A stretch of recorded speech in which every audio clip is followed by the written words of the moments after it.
I really hadn't found one yet until yesterday. I was scrolling through the worthless Facebook, looking at pictures of tractors and reading about shop projects and things like that.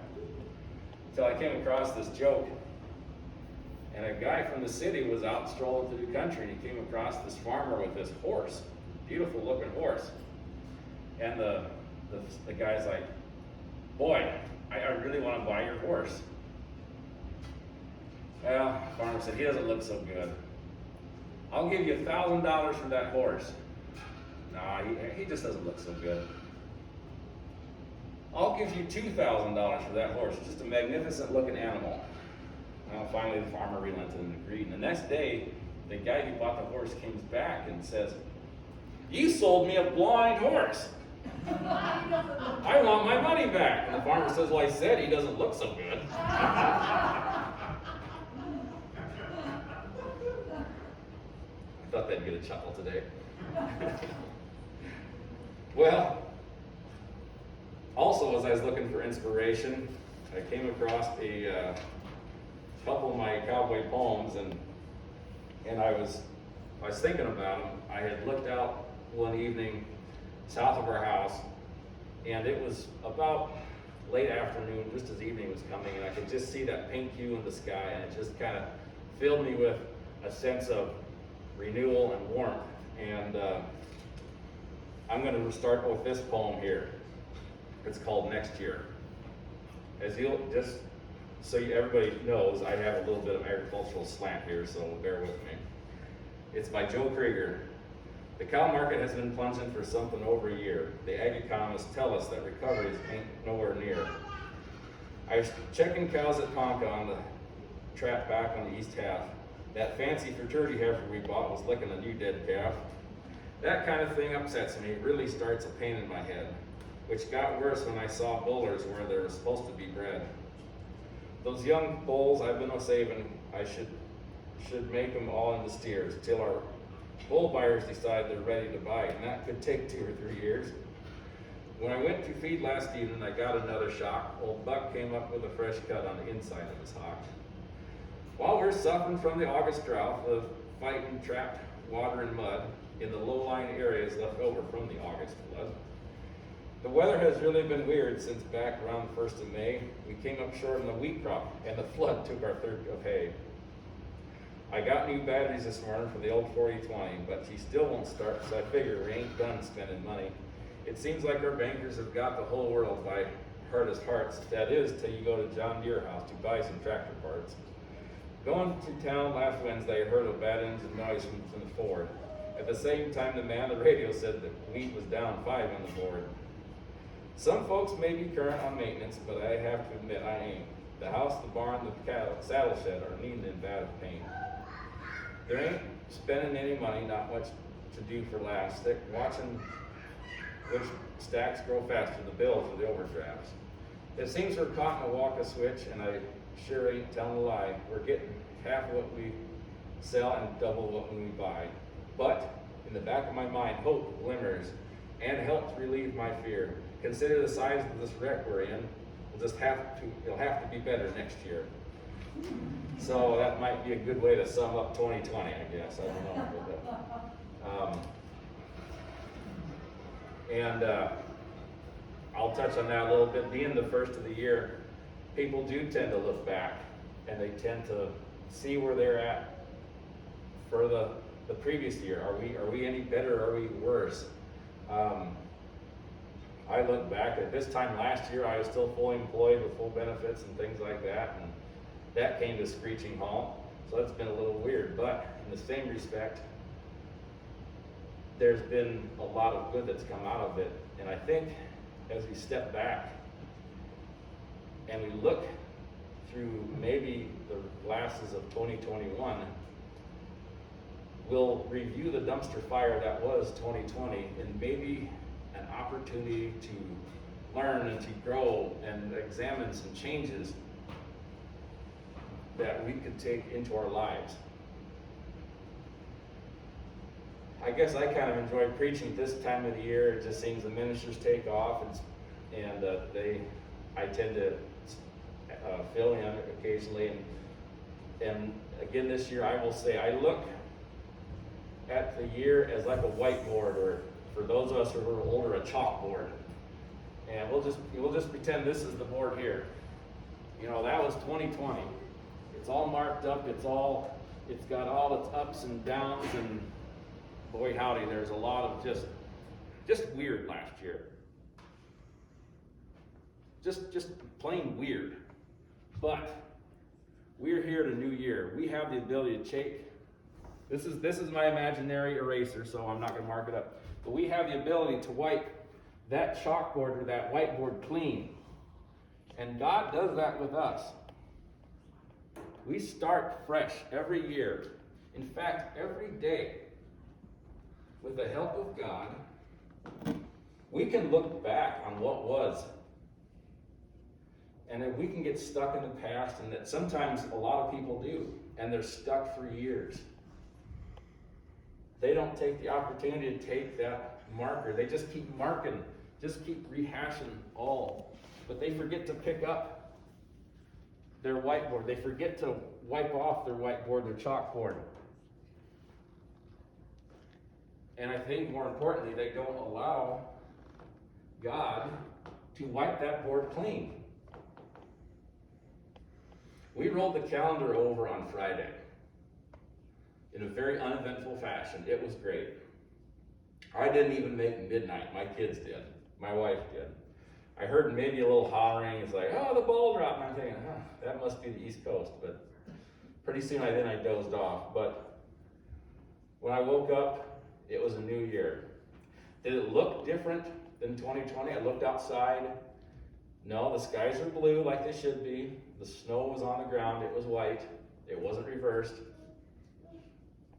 Nothing catastrophic had happened like we thought was going to happen in 2000 or 2001 when the decade rolled over with the computers. But as I looked out that evening over that pink hue, I knew that we're in, the year is coming around again. The days are getting a little bit longer. That pink hue at night in January tells me that we're gaining daylight. One thing I think about is, hi Lily, relocating some stuff, that's good. Well, let me back up. People tend to, I love background music. It's okay, Mike, it's fine. Some people get bogged down in the winter. They don't like winter. It's long, it's darker, it's dreary, it's cold.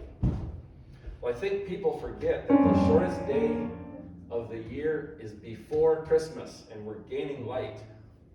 We're at the end of the calendar year. Get to hit reset. It's kind of all up from here with daylight now. We're gaining. And I like to think of winter as a way to recharge, to get us ready. I guess I look at it from an agricultural standpoint that there are seasons. You have planting, you have growing, and you have harvest. Well, in the Midwest, we have resting period. We need this time to rest, to recuperate, to get ready, to reflect from last year. And I enjoy this part. I enjoy, oddly enough, it's not my favorite season, but it's a very vital part of our season. This beginning of this year, this newness. Because I know once April hits, it's just a foot on the throttle all year for us. Just because of activities, because of agriculture. But this is a slow period. This is time for us to reflect and look back. And this year I have reflected and looked back. And I won't go over all what's happened with me, but a lot of it's been good. I have kidded about the dumpster fire that's been 2020. I have kidded about the year that has been that wouldn't end, that the calendar was going to roll over and be December or be 13-1-2020. But it didn't. We hit that reset at midnight, and we have a new year. We have a clean slate to start our new marks, our highs and our lows. And I think we forget that the good Lord has blessed us with the opportunity to do that. He is the one that put into place this period of calm, this period of recharge. Except maybe the 67 days of March. If you ever feed cattle, you'll understand March lasts 67 days of mud and snow and just weird soupy substances that come out of the sky and make everything yucky, but that's for another time. But as we look forward, we can stand here and we can look back. We can say, oh, 2020 was this and it was that. But then we get bogged down and caught like some of those people who just don't clean off their slate. What I'm asking you folks to do today is I'm asking you to look back at 2020. And I'm asking you to take the good that came out of the year 2020. I'm asking you to build upon it. I guess I'm big on starting with the base. And you're just continually building on that base. I have done some construction in the past, and you've got to start with foundation, and you just build from there. And I look at life as the same thing. You have your base, and everything is up from there, as long as you've got a good, solid, firm foundation. And as long as that foundation that we have is Christ, we are going to build the biggest building we can. And each year we get to add another level to that building. We get to go a little taller. But that's through Christ. In the reading of John today, remembering back to Pastor Nelson, he said that the book of John was more of a reflection in periods, where the first three books were just, this is what happened, this is kind of like a textbook. John takes more of a reflection, and as you can see in this reading, he was laying out the groundwork for the story. It's kind of like reading a preface of a novel, or like reading maybe the back cover to interest you. But I look at more of the preface and building that story in your mind of what's coming. And he is laying out the groundwork for what Jesus is going to do when Jesus finally comes in the book of John. He is laying out that foundation to build our faith upon, and he does it in a more of an eloquent manner, more of a artistic flair to it. And this was written long afterwards. Matthew, Mark, and Luke were written relatively right after the period of God, or of Christ on this earth. Where John takes a little bit. There's a timeline, and I'm not familiar with the timeline, but it's written afterwards, where people have taken time to reflect, kind of like what we do at New Year's. We look back, but we build from the good. Wipe away the bad. Wipe away all that's troubled you. In fact, just let God do it. I think, and then it's also one of the things that makes us special about the Lutheran faith is we ask for grace, and grace is what cleans that slate for us. All we have to do is ask, and that's what I ask of you, is to ask the good Lord to start our year off with a clean slate and to build on what was good out of 2020. To add so that we build a bigger foundation and a bigger for 2021 and then 2022. I look forward to being here next year and seeing where we've come. Hopefully we don't come stumbling into home plate, kind of like the picture of Father Time that I posted from 2020. Looked like he'd been through a sausage grinder back, but I hope to be here and we've all been successful, or if nothing else, we've been safe. And we will be through the power of Christ. Now I'm going to finish up with another poem from this gentleman, Joe Krieger, who is a cattleman down in Oklahoma. It's called There's a Place. There's a place I'm going, though as yet I don't know when, but I know it lies beyond the realm of death and pain and sin. Infirmity will have no dominion, either eternal joy will abound. Floods and drought and poverty won't touch that higher ground. We'll break free from the shackles of bodies and tired and worn. Our voices will join in unending praise and nevermore will mourn. There will be no need for justice in a place that's ruled by grace. Doubt will pass from our memories when we see our Savior's face. Each day will be a reunion with loved ones long to see. Saints of old will be our companions when we sit at the Father's knee. The veil that clouds our vision will be forever gone. We'll live in the light, freed from night, in the land of eternal dawn. This promised destination can't be reached by what we have done. Our passage is bought and paid for by the blood shed by the Son. Come and join me in the journey that far off promised land. Take Jesus as our Savior and receive his gift of grace. So I think as we sit here today, moving forward, let us plan our destination for that place. It's hopefully a long ways ahead for us, a long time in the coming. And we can only do that